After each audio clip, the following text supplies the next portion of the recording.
اسرائیل کی غزہ پر بمباری سے شہادتوں کی تعداد میں مسلسل اضافہ ہو رہا ہے. یہ لڑائی اب باقاعدہ جنگ کی صورتحال اختیار کر گئی ہے, خطرناک صورتحال ہے.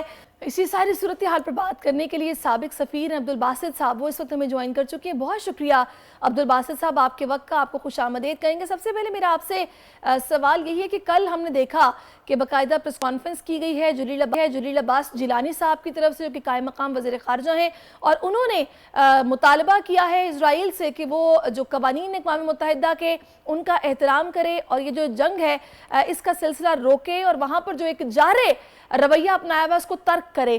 اس رد عمل کو آپ کس طرح سے دیکھ رہے ہیں؟ جی بسم اللہ الرحمن الرحیم. بہت شکریہ مجھے اپنے شو میں لینے کا. میں سمجھتا ہوں کہ جو پہلا ری ایکشن تھا پاکستان کا وہ مائل تھا, اور پھر اب حکومت نے آبویسلی جو ایک پبلک سینٹیمنٹ ہے اس کو گیج کیا ہوگا, اس کو دیکھا ہوگا. تو کل جو بیان آیا ہے وہ بہت ہی اسٹرانگ تھا, اور وہ ریفلیکٹ کر رہا تھا جو پاکستانی عوام کی ایسپریشنز ہیں, ان کے سینٹیمنٹس ہیں. تو میں سمجھتا ہوں کہ صحیح میسج گیا ہے, اور یہ پھر اس لیے بھی امپورٹنٹ تھا کہ 18 تاریخ کو OIC کا ایکسٹرا آرڈنری سیشن بھی ہو رہا ہے. اس میں بھی ہماری خواہش یہ ہوگی کہ ایک کلیکٹیو جوائنٹ ایک ایسا اسٹرانگ ری ایکشن آئے OIC کی جانب سے, جو کہ اس وقت مشکل لگ رہا ہے. لیکن بہرحال پاکستان ایک بڑا ملک ہے, ہم نیوکلیئر پاور ہیں, بہت دنیا ہماری طرف دیکھتی بھی ہے, خاص طور پہ مسلمان دنیا. تو ہم پہ یہ لازم ہے کہ ہم تھوڑا سا اپنی ڈپلومیسی میں تھوڑی جان پیدا کریں, ریچ آؤٹ ٹو آل کی member countries of the OIC, تاکہ ایک اچھی ہمارا ایک پالیسی اسٹیٹمنٹ سامنے آئے کہ مسلم دنیا کیا چاہتی ہے. اس وقت جو 2-3 امیڈیٹ ایشوز ہیں وہ تو ہم سب کو پتہ ہیں کہ ایک تو سیز فائر ہونا چاہیے, ہیومینیٹیرین اسسٹنس پہنچنی چاہیے غزہ پٹی میں.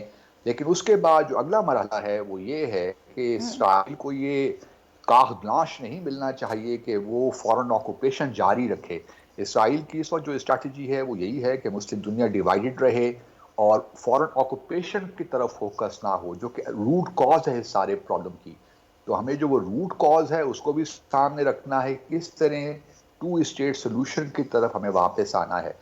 تو یہ بھی ایک بہت امپورٹنٹ چیز ہے, اور دیکھیں گے 18 تاریخ کو کہ OIC کس طرح ریئیکٹ کرتی ہے. اچھا مجھے یہ بتائیے گا باسط صاحب کہ جیسا کہ ہم نے کل دیکھا کہ ہمارے وزیر خارجہ کی جانب سے کہا گیا کہ ہم مدد دینے کے لیے, امداد فراہم کرنے کے لیے تیار ہیں فلسطین کو فوری طور پر. یہ کیسے ممکن ہو پائے گا؟ اس کے لیے ہمیں کیا کرنا ہوگا؟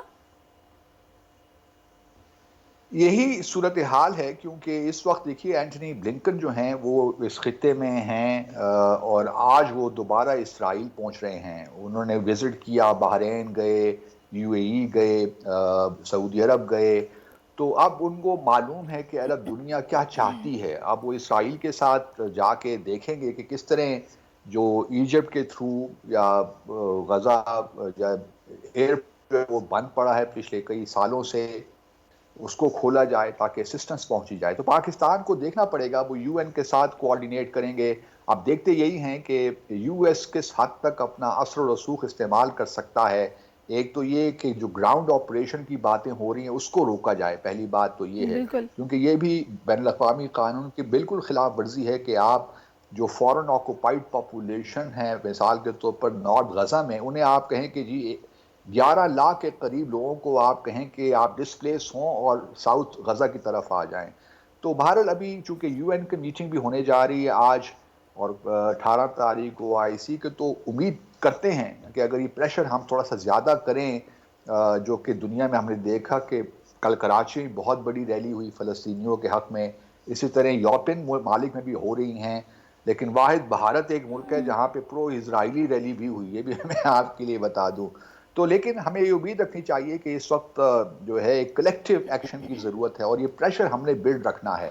اور مسلمان دنیا میں جو پاکستان کا ایک بڑا اہم کردار ہو سکتا ہے, تو ہمیں بھی چاہیے کہ ہم اپنی جو ڈپلومیسی ہے اس کو تھوڑا میں انرجی پیدا کریں, اور reach out to all Muslim countries, as I said at least کی مسلم کنٹریز. بالکل اور آپ اس نے کے ٹھیک بعد کہا. ہی کچھ ایک میکنزم ایوالو ہوگا, جہاں سے ہم آیا ایجپٹ کے ذریعے یا غزہ جو پورٹ ہے اس کے ذریعے ہم پہنچا سکیں گے مدد, ہیومینیٹیرین اسسٹنس ٹو پیلسٹینینز. صحیح. اچھا باسط صاحب، باقاعدہ جینوسائڈ کی ٹرم اب استعمال ہو رہی ہے کہ نسل کشی وہاں پر کی جا رہی ہے. ابھی آپ نے کی مسلم کنٹریز کی بات کی ہے، کیا ذمہ داری عائد ہوتی ہے، کس طریقے سے اس معاملے کو ٹیکل کرنا چاہیے؟ اس کا پہلا جو نتیجہ ہے وہ تو ہم یہ دیکھ رہے ہیں کہ جو اسرائیل اور سعودی عرب کے درمیان ایک معاہدہ یا تعلقات استوار ہو رہے تھے وہ کچھ تعطل کا شکار ہو گئے ہیں. اب آپ کی نظر میں اگر یہ خون ریزی، یہ جنگ بندی، احتجاج تو ہر طرف ہو رہا ہے، یہ رکنے میں نہ آئی تو پھر یہ کس طرح ممکن ہو پائے گا؟ دیکھیے اگر آپ اسرائیل اور فلسطین کی ہسٹری کا مطالعہ کریں تو تین ایسے مقامات آئے جہاں پہ ہمیں یہ لگا کہ شاید اب فلسطین کی ریاست قائم ہو جائے. پہلا موقع وہ تھا 1978 میں، جب جانتی ہیں یاسر عرفات نے اسرائیل کو تسلیم کیا اور ایک کیمپ ڈیوڈ ایکارڈز ہوئے 1978 میں. تو ایک ٹرننگ پوائنٹ تھا یا انفلیکشن پوائنٹ تھا آپ کہہ سکتی ہیں، کہ اس کے بعد ایک توقع یا امید پیدا ہوئی. اس کے بعد ہم دیکھتے ہیں کہ 2000 کی دہائی میں اوسلو ایکارڈز ہوئے اور ہم نے سوچا کہ چلیے جی اب کوئی 2 اسٹیٹ سلوشن کی بات ہوگی. پھر ایک اور موقع آیا ابراہیم ایکارڈز کا 2018 میں. لیکن اگر آپ ان تینوں مواقعوں میں دیکھیے تو لگتا یہ ہے کہ عرب دنیا اسرائیل کے قریب ہوتی گئی، اس کو تسلیم کرتی گئی، تو اسرائیل کا رویہ اتنا ہی ایک لحاظ سے سخت ہوتا گیا فلسطین کی بابت. تو میں سمجھتا ہوں کہ اب عرب دنیا کو یہ سوچنا ہے کہ کیا ابراہیم ایکارڈز جتنے بھی انہوں نے سفارتی تعلقات قائم کیے ہیں، کیا اس سے فلسطین کے مسئلے کو ایک ایسی زخم پہنچی ہے کہ اب اس کو ریٹریو کرنا مشکل ہو گیا. تو میں پہلے تو عرب دنیا کا فرض بنتا ہے کہ انہوں نے جو اپنے سفارتی تعلقات قائم رکھے ہیں، تجارتی تعلقات قائم رکھے ہیں، ان کو فوری طور پہ وہ کم کریں یا ختم کریں. اپنے جو سفارتی مشنز ہیں تل ابیب میں ان کو بند کریں تاکہ اسرائیل میں پریشر بڑھے. لیکن مسئلہ یہی ہے کہ ریئل پالیٹیک ہے. عرب دنیا کو میں ذاتی طور پہ سمجھتا ہوں کہ بہت بڑا ہاتھ ہے فلسطین کے مسئلے کو خراب کرنے میں، اور اب ان کی میجر ذمہ داری ان کی بنتی ہے کہ وہ کسی طور اپنے جو سفارتی تعلقات ہیں ان کو فی الحال بند کریں، اور جو بھی انگیجمنٹس ہیں اسرائیل کے ساتھ ان کو بند کریں. کیونکہ اسرائیل کا تو یہی ہے کہ بھئی وہ جو ہے فلسطین کے مسئلے کو ہمیشہ کے لیے ختم کرنا چاہتا ہے، اور اس کی یہ کوشش ہے کہ زیادہ سے زیادہ فلسطینی غزہ پٹی کو بھی چھوڑ کر مصر چلے جائیں، ویسٹ بینک سے بھی چھوڑ کے اردن پہنچ جائیں، تاکہ جو پاپولیشن ہے، ڈیموگرافی جو ہے اس سارے خطے کی، اس مقبوضہ فلسطین کی، وہ تبدیل ہو، تاکہ وہ پھر اپنی جو فورن آکوپیشن ہے اسرائیل کو کنسالیڈیٹ کر سکے. صحیح. اچھا باسط صاحب، ابھی جو وہاں پر صورتحال ہے ہم یہ دیکھ رہے ہیں کہ وہاں پر صحت کی سہولیات تقریباً ختم ہونے والی ہیں، کہ 50,000 کے قریب حاملہ خواتین ہیں جن کی زندگی اس وقت رسک پر ہے. دوسرا، وہاں پر خوراک کی کمی ہو گئی ہے، بالکل نہ ہونے کے برابر ہے. بجلی وہاں پر نہیں ہے، انفراسٹرکچر کولیپس کر چکا ہے. اس ساری صورتحال میں امداد کا وہاں پہنچنا بہت ضروری ہے. ہم تو اپنے تئیں یہ کوشش کریں گے، لیکن عرب دنیا سے کیا اس حوالے سے توقع رکھی جائے؟ اگر یہ مفادات کی ڈور میں بندے ہوئے ہیں اور کھول کے اس طرح سامنے نہیں آ رہے کہ سفارتی تعلقات بھی اگر منقطع نہیں کیے گئے تو یہ امداد وہاں کیسے پہنچے گی؟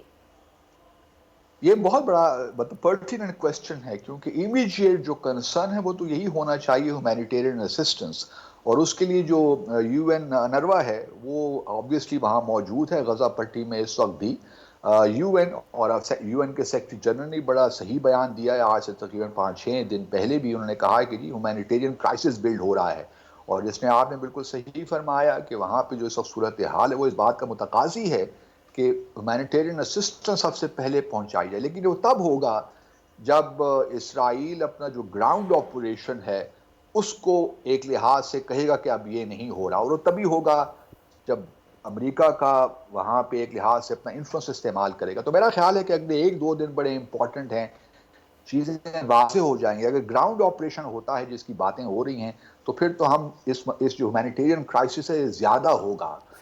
لیکن اگر یہ کسی طور ملتوی ہو جاتا ہے، اور جو کہ ہونا چاہیے، تو پھر امید کی کرن ہے کہ شاید معاملات کسی صحیح جانب چل پڑے. کیونکہ دیکھیے جو 2014 میں آپریشن ہوا تھا. آخر میں باسط صاحب میں بس آپ جی سے یہ جاننا چاہوں گی کہ ابھی جو صورتحال ہے اس میں ہم یہ دیکھ رہے ہیں کہ وہ لوگ جن کو ظاہر دھمکی دی ہے اسرائیل نے کہ جتنی جلدی ہو سکے خالی کیا جائے غزہ کو، لوگ جو شام کی طرف جا رہے ہیں باقاعدہ ان کو بھی فائرنگ سے بھی نشانہ بنایا جا رہا ہے، بچے خواتین ہیں جن کو شہید کیا جا رہا ہے. اس ساری صورتحال میں پھر آپ اس جنگ کو کیا رخ اختیار کرتا دیکھ رہے ہیں؟ اگر OIC کے ایکٹیو ہو جانے سے، اقوام متحدہ کی